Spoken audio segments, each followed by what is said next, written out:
செல்வி ஜெயலலிதா அவர்களுக்கு சிலம்பம் விளையாட கற்றுக் கொடுக்க சென்றேன். அவர்களுக்கு சொந்தமான பழைய மகாபலிபுரம் சாலையிலுள்ள ஒரு பண்ணை வீட்டில் பயிற்சியினை ஆரம்பித்தேன். முதலில் சின்ன பையன்தானே என்றுதான் நினைத்தேன். அதனால் ஆரம்ப பாடங்களான கம்பை பிடிப்பது, சுழற்றுவது, சுழற்சி அடிப்பது, நடப்பது என எளிமையான பாடங்களுடன் பொறுமையாக சொல்லிக் கொடுத்தேன். ஆனால் ஜெயலலிதாவின் ஆர்வமும் வேகமும் சிலம்ப வீச்சும் கண்டபோது, அடடா, ஆண் பிள்ளைக்கு நிகரான திறமை இருக்கிறதே என்று பின்னர் நானே ஆச்சரியப்பட்டு போனேன். ஒரு நாள் மக்கள் திலகம் இது குறித்து என்னிடம் விசாரித்தார். பிரமாதமா விளையாடுறாங்க, ஆம்பளை மாதிரி இருக்கு அவங்க சிலம்ப வீச்சு, இவ்வளவு சீக்கிரமா பழகிக்கிறவாங்கன்னு நான் நினைக்கவே இல்லை என்றேன். மௌன புன்னகையோடு சென்று விட்டார் மக்கள் திலகம். சில நாட்கள் கழித்து ஒரு நாள் செல்வி ஜெயலலிதா அவர்கள் என்னை அழைத்தார். மாஸ்டர், நான் எந்த அளவுக்கு பயிற்சி எடுத்துக்கொண்டேன்னு பார்க்கிறீங்களா என்றார். நான் சொல்லிக் கொடுத்ததைத்தான் அழகா பண்றீங்களே, அப்புறம் என்னம்மா கவலை என்றேன்.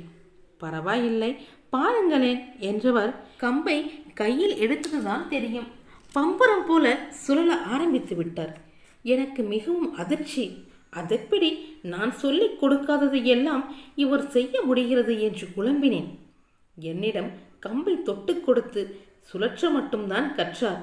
அதன் சூட்சமங்களை எல்லாம் மக்கள் திலகம்தான் சொல்லிக் கொடுத்திருக்கிறார் என்பது பிறகுதான் எனக்கு புரிந்தது. வெகுவாக பாராட்டிவிட்டு வந்தேன். இன்னமும் பல பேருக்கு தெரிந்திருக்க நியாயமில்லை. புரட்சி தலைவி சிறந்த சிலம்ப வீராங்கனை. கம்பை கையில் எடுத்து சுழற்றுவது என்பது ஆண்கள் பலருக்கே அவ்வளவாக ஒத்து வராத செயல் என்னும்போது கூட அந்த கலையில் தேர்ச்சி பெறுவது ஒரு பெண்ணுக்கு எவ்வளவு சிரமமாக இருக்கும். அதை அன்றைக்கே செல்வி ஜெயலலிதா அவர்கள் செய்து காட்டியிருக்கிறார். மக்கள் திலகம் அவருக்கு சிலம்பம் மட்டும் கற்றுத்தரவில்லை, வாழ்வீச்சும் சொல்லிக் கொடுத்திருக்கிறார். அடிமை பெண் படம் பார்த்தவர்களுக்கு அது கண்டிப்பாக புரியும். சிலம்பம், வாழ்வீச்சுடன் சிக்கலான அரசியல் தந்திரத்தையும் மக்கள் திலகம் செல்வி ஜெயலலிதா அவர்களுக்கு நிறைய கற்றுக் கொடுத்திருக்கிறார் என்று கூட சொல்லலாம். அதனால்தான் எப்பேற்பட்ட சூழ்நிலையிலும் கலங்காமல் அரசியலில் தனித்தன்மை பெற்ற தலைவியாக உயர்ந்து நிற்கிறார். பிற்காலத்தில் தமிழகத்தை ஆளப்போகும் இருவர் என்ற விவரம் ஏதும் தெரியாத அந்த காலத்திலேயே புரட்சி தலைவருடன் புரட்சி தலைவியுடனும் இணைந்து பணியாற்றிய அந்த நினைவுகள் இன்றும் என் நெஞ்சில் இனிமையாக நிறைந்திருக்கின்றன.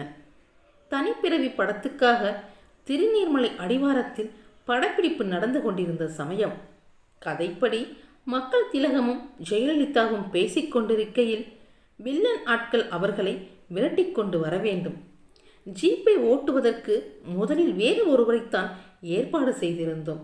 சட்டென என்ன நினைத்தாரோ மக்கள் திலகம் அவர்கள், சங்கர், ஜீப்பை நீதான் ஓற்றே என்றார். அவர் சொல்லுக்கு மறுப்பு சொல்லாமல் நான் தயாரானேன். அதன்படி நான் ஜீப்பை ஓட்டிக்கொண்டு அவர்களை துரத்துவேன். ஜீப் வளைந்து நெளிந்து செல்லக்கூடிய அளவுக்கு விசாலமான இடம் வேண்டும் என்பதால் அந்த இடத்தை தேர்ந்தெடுத்து இருந்தோம். ஆனால் முதல் நாள் பெய்த மழையில் அந்த இடம் சற்று சேரும் சகதியுமாக ஆகிவிட்டது. இருப்பினும் அன்றைய படப்பிடிப்பு நடந்து துவங்கினோம். கேமரா ஓட துவங்கியது. கதாநாயகனும் நாயகியும் ஓடுகின்றனர். நானும் அவர்களை விரட்டிக்கொண்டு ஜீப்பை ஓட்டுகிறேன். எனக்கு அப்படியும் இப்படியும் போக்கு காட்டிக்கொண்டு அவர்கள் வளைந்து நெளிந்து ஓடுகிறார்கள். திறந்த வெளியில் படப்பிடிப்பு நடைபெற்றதால் மக்கள் திரளாக கூடியிருந்தனர். அவர்களை எல்லாம் 100 மீட்டர் அளவில் தூர நிறுத்தி இருந்தோம். படத்தின் தயாரிப்பாளரான சாண்டோ சின்னப்ப தேவரும் அங்கேதான் இருந்தார். கேமரா கோணத்தில் அவர்கள் விழாதபடி காட்சி படமாகி கொண்டிருந்தது. எனக்கு முன்னே ஓடியவர்களில் செல்வி ஜெயலலிதா அவர்கள் திடீரென கீழே விழுந்தார். ஆங்காங்கே சில குழிகள், எலிவலைகள் இருந்தன. அவற்றில் கால் நுழைத்து தடுமாறி கீழே விழுந்து விட்டார். ஓடிக்கொண்டிருந்த மக்கள் திலகம் சட்டென அவர் கையை பிடித்து தூக்கி, எத்தனைக்கு அதற்குள் நான் ஜீப்புடன் அவர்களை நெருங்கிவிட்டேன். பிரேக்கை மிதித்தால் வண்டி நிற்காமல் வலிக்கு கொண்டு வேகமாக அவர்களை நோக்கி பாய்ந்தது. கனப்பொழுதில் நிலைமையை உணர்ந்த மக்கள் திலகம் சட்டென செல்வி ஜெயலலிதா மீது பாய்ந்து ஜீப் அவர் மீது ஏறாமல் பாதுகாப்பாக அணைத்து கொண்டார். எனக்கோ பிரேக் பிடிக்கவில்லை என்ற பயத்தில் கைகள் வெளுவெளுத்து போய்விட்டது.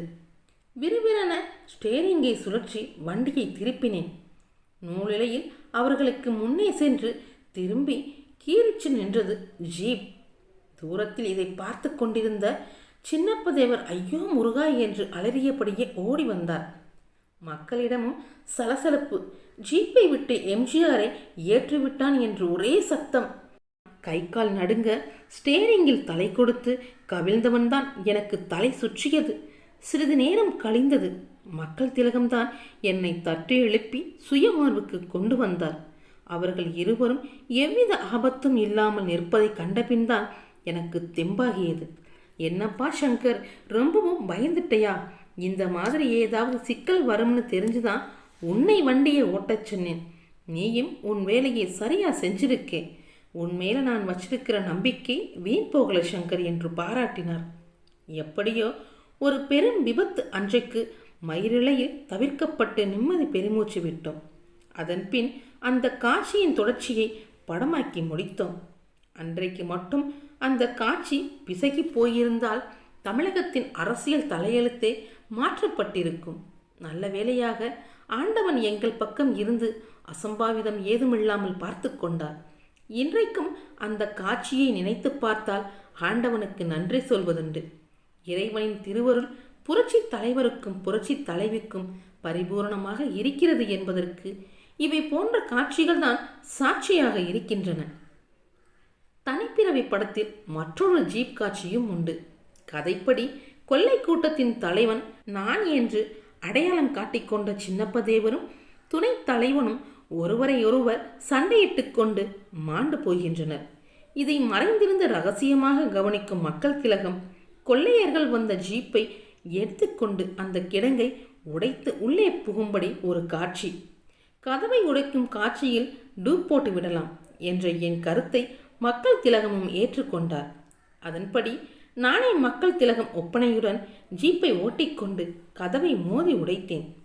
கதவை உடைப்பதில் வேகம் வேண்டும் என்பதற்காக சற்றே வேகத்தை கூட்டிக் கொண்டு உள்ளே பாய்ந்த ஜீப் எதிர்ப்புறம் சுவர் போன்று அமைக்கப்பட்டிருந்த மரத்தடுப்பை தாண்டி அடுத்த படப்பிடிப்பு தளத்தில் போய் மோதியது. அதிலிருந்து ஒரு மரச்சட்டம் சரக்கென என் கண்ணுக்கு மேற்புறம் புருவத்தின் அருகே கிழித்து கொண்டு நின்றது. புலபுலவென ரத்தம் வழிந்தது. என் கண்களில் இருந்து ரத்தம் வழிந்ததை கண்டதும் பதறிப்போய் ஓடி வந்த மக்கள் திலகம் ஜீப்பில் இருந்து கைத்தாங்களாக கீழே இறக்கிவிட்டு ஈரத்துணியால் ரத்தம் வழிந்த இடத்தை பொத்தினார். என்னப்பா இது, பார்த்து கவனமா செய்யக்கூடாதா என்றார். கிடங்கின் கதவை இடுக்கும் முன் ஜீப்பு தண்ணீர் குட்டை ஒன்றை கடந்து வர வேண்டும். அப்படி வந்ததில் பிரேக் பிடிப்பது சரிவர அமையவில்லை. நல்ல வேளையாக கண்ணுக்கு ஏதும் ஆபத்தில்லாமல் முடிந்தது.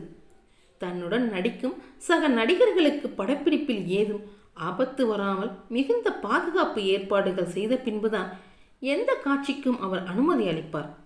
தவறு ஏதும் அசம்பாவிதம் நிகழ்ந்து விட்டாலோ மிகவும் மனம் கலங்கி வருத்தப்படுவார்.